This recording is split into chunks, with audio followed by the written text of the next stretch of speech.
프로파일러의 시점에서 사건을 깊고 넓게 들여다보는 시간입니다. 프로파일러 수업. 제 수업의 대표 수강생이죠. MBC 라디오 북클럽 진행자이자 북튜버로 활동 중인 김겨울 작가 오늘도 출석했습니다. 어서 오세요. 안녕하세요. 김겨울입니다. 네, 오늘 수업 역시 유튜브로 생중계되고 있고요. 저희 모습 직접 보고 싶으신 분들 그리고 댓글로 참여하시고 싶으신 분들 유튜브에서 표창원의 뉴스아이킥 검색해 주시면 감사하겠습니다. 네, 문자 참여도 열려 있습니다. 짧은 건 50원, 긴 건 100원이 드는 문자번호 샵 8001번 또는 무료인 스마트 라디오 미니와 유튜브 댓글로 의견 보내주세요. 프로파일러 수업 본격적으로 시작하겠습니다. 오늘 만나볼 사건은 무엇입니까? 네, 오늘 사건의 키워드는 감금, 인권 유린, 그리고 전두환입니다. 벌써부터 좀 마음이 무거워지는데요. 일단 준비된 내용으로 들어보시죠.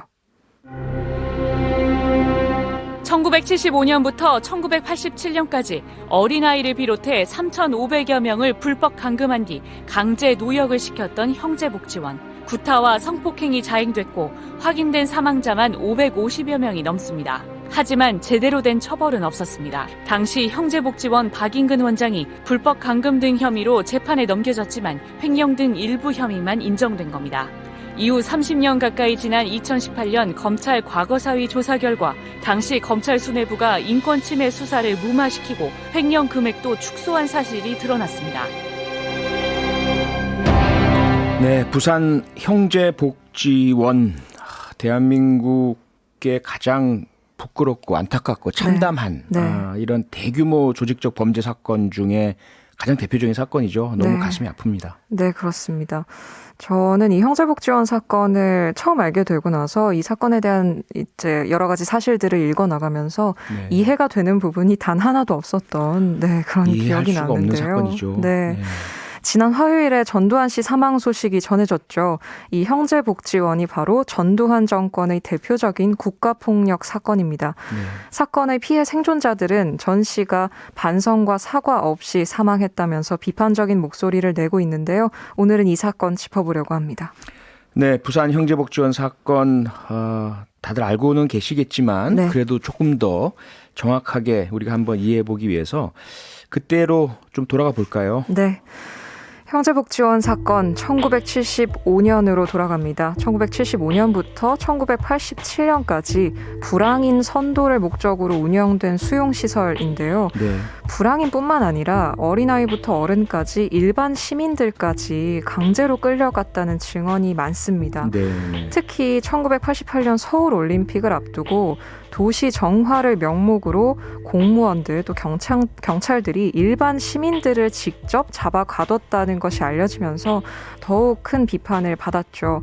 이 형제복지원 안에서는 강제 노역은 물론이고 구타, 성폭행, 살해, 암매장 등 끔찍한 폭력과 범죄가 있었고요. 이 안에서 죽은 이들은 암매장을 당하거나 해부용 시신으로 팔렸다는 증언까지 나왔습니다. 참담합니다. 네, 12년간 수용된 인원은 3만 8천여 명이고요. 이곳에서 공식적으로 확인된 사망자만 500명이 넘습니다. 당시 형제복지원의 실상은 당시에 검사 한 명이 우연히 산에서 이 수용자들의 강제 노역 현장을 목격하면서 발견이 됐고요.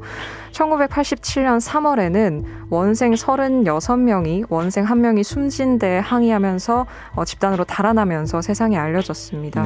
형제복지원을 운영한 이는 박인근 원장이었는데요. 당시에는 수용시설의 인원수만큼 국가에서 지원금이 나왔다고 하고요. 그래서 박인근 원장 일가가 상당한 부를 축적한 것으로 알려져 있습니다. 하지만 박인근 원장은 검찰 수사에서 특수감금은 무죄 그리고 횡령죄만 적용이 되어서 징역 2년 6개월을 받았고요. 결국 2016년에 사망했습니다. 이 사건에서 프로파일러로서 주목하는 포인트는 국가범죄입니다. 국가범죄. 네, 앞서 김겨울 작가가 국가폭력이라는 용어를 사용해 주셨는데 사실 범죄는 개인이 저지르고 국가는 범죄를 막고 예방하고 검거하고 또 재판하고 처벌을 내리는 것으로 우리가 알고 있잖아요. 그렇죠. 그런데 그러한 국가가 범죄를 저지른다면 어떻게 될까요?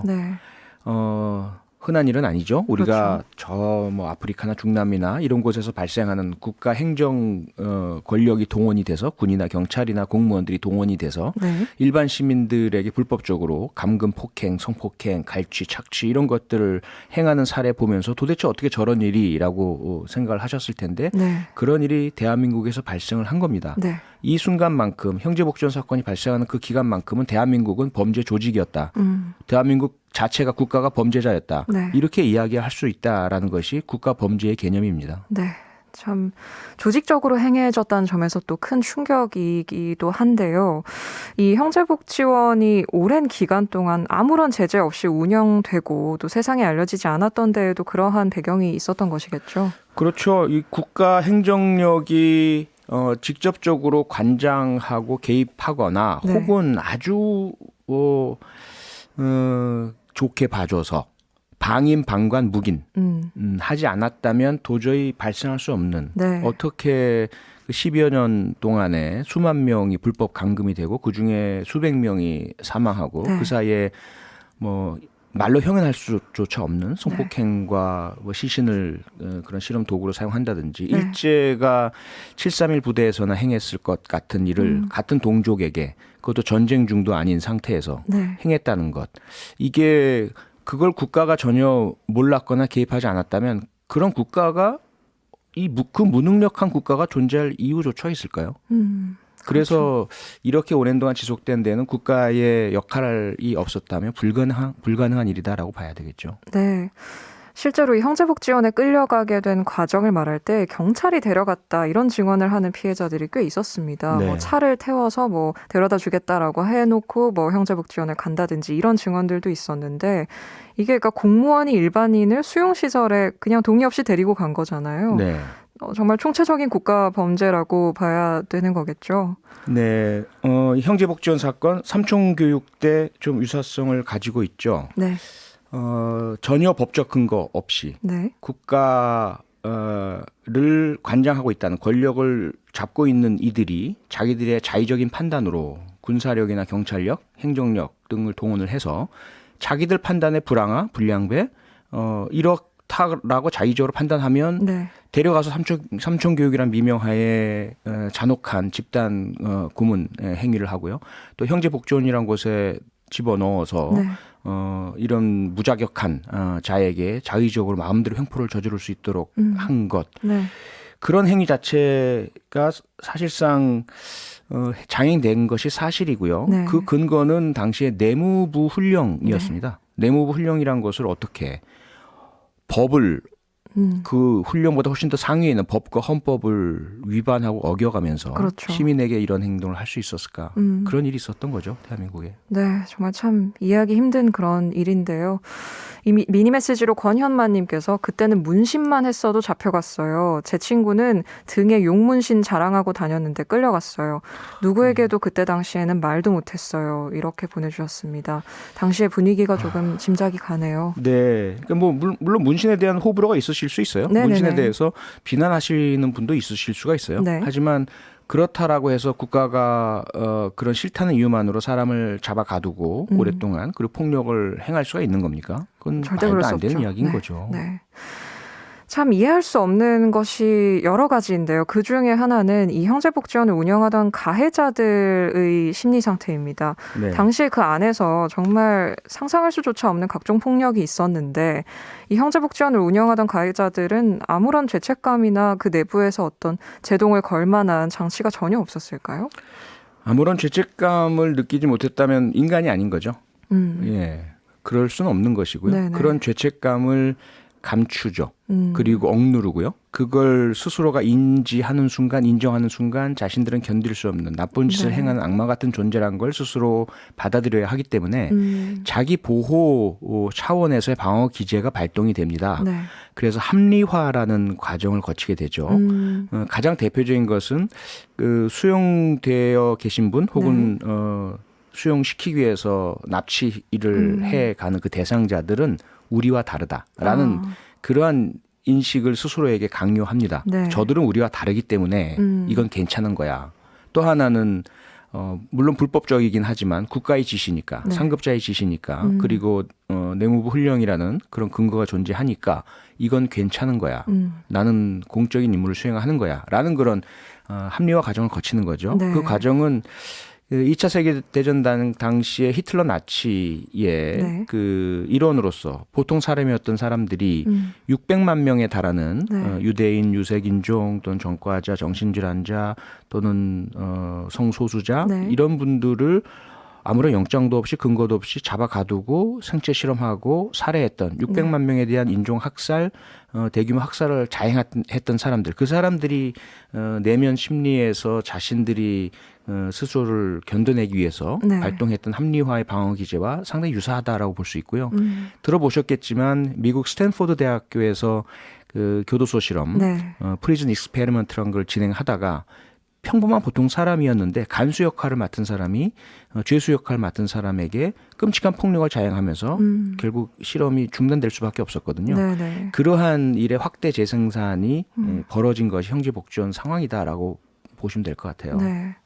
그 정당화 과정이 참으로 끔찍하다고 생각되었던 점이 이제 그러한 과정을 보게 되면 나와 다르다라는 생각을 하기 위해서 사실은 그 관리자들이 굉장히 열악한 환경을 만들어 놓고 네. 그렇게 해서 수용자들이 열악한 환경 속에서 더러워지거나 불결해지거나 네. 이렇게 삐쩍 말라가거나 하게 되면 관리자들이 본인들이 그렇게 만들어 놓고서도 네. 저렇기 때문에 저들은 더러워. 저렇기 네. 때문에 난 다른 사람이야. 라고 생각을 하게 된다는 그런 이제 기재를 본 적이 있는데. 바로 그거죠. 네, 굉장히 끔찍한 정당화 방법이라는 생각이 들었습니다. 맞습니다. 네네. 일제가 우리 선조들께 행했던 차별과 가학행위, 그 뒤에 따르는 말, 조센징이라는 말, 비하적이고 차별적인 말을 하면서 우리의 상황을 그렇게 몰아놓고 그러니까 너희들은 이런 대접을 받아도 돼. 네네. 라는 그런 인식을 가지고 우리에게 그런 가혹한 행위들을 해왔잖아요. 네. 유사하다고 봐야죠. 네. 이 박인근 원장에 대해서 이야기를 하지 않을 수가 없을 것 같은데요. 박인근 원장은 굉장히 본인의 어떤 떳떳함을 주장을 했었습니다. 자신은 양심적으로 시설 운영을 하려고 헌신적으로 일을 했는데 시기하는 사람들 때문에 변을 당했다. 이런 인터뷰를 했다고 알려지는데 이런 말들을 어떻게 봐야 되나요? 악마죠. 이게 자기가 정말 이렇게 생각했다면 우리가 인간의 자격, 인간의 조건 부여할 수 없는 네. 존재고 2016년에 사망을 하도록 그대로 방치한 것이 안타까울 뿐이고 네. 단죄를 했었어야 하고 네. 그의 자식들이 있거든요. 그 자식들이 또 그 부를 물려받았어요. 그렇죠. 형제복지원 피해자분들께서는 너무나 절통해 하시면서 네. 그 부의 불법성에 대해서도 국가가 좀 밝혀달라라는 요구도 하고 계신데 네. 사실 우리 국가는 그 부분에 대해서 이제는 법을 이야기하면서 법적으로 어떻게 할 수 없다라는 이야기를 하고 있는 건데요. 박인근이라는 사람이 뭐 사람이라고 칭하기도 사실은 조금 적절치 않은 것 같은데 네네. 이러한 말들이 진심이라고 생각하지는 않습니다. 네. 자신의 악행을 역시 합리화하는 그런 변명으로 들리는 거죠.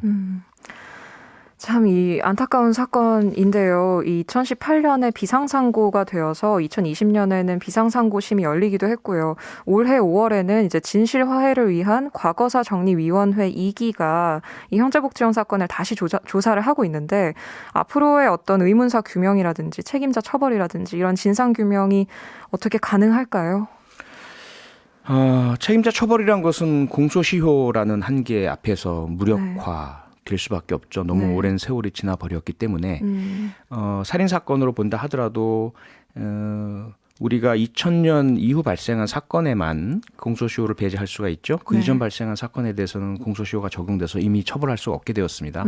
그나마 진상이라도 규명을 해야 되겠죠. 그렇죠. 그 당시에 특히 앞서 제가 국가범죄라는 용어를 썼기 때문에 네. 박인근이나 그의 일당들, 이 민간인들의 죄상은 뭐 그렇다 치더라도 이것이 가능하게 되었던 당시 박정희 그리고 이후에 전두환 두 국가의 최고 권력자들로부터 시작을 해서 이후에 그들의 지시와 명령을 받아서 이행했던 내무부 장관, 치안본부장, 관련된 지자체장, 행정공무 조직에 있었던 사람들 모두의 죄상을 다 밝혀내야만 네. 진상규명이 되는 것인데요. 네. 그러한 정도의 의지를 우리 대한민국이 가지고 있는가 좀 의문입니다. 네. 꼭 진상규명이 되기를 바랍니다. 프로파일러 수업 이쯤에서 마무리할까요? 네. 다음 주에 다른 수업으로 이어가죠. 지금까지 김겨울 작가와 함께했습니다. 수고 많으셨습니다. 네, 감사합니다. 평일 저녁 6시 5분에 여러분을 찾아갑니다. MBC 라디오 표창원의 뉴스 하이킥.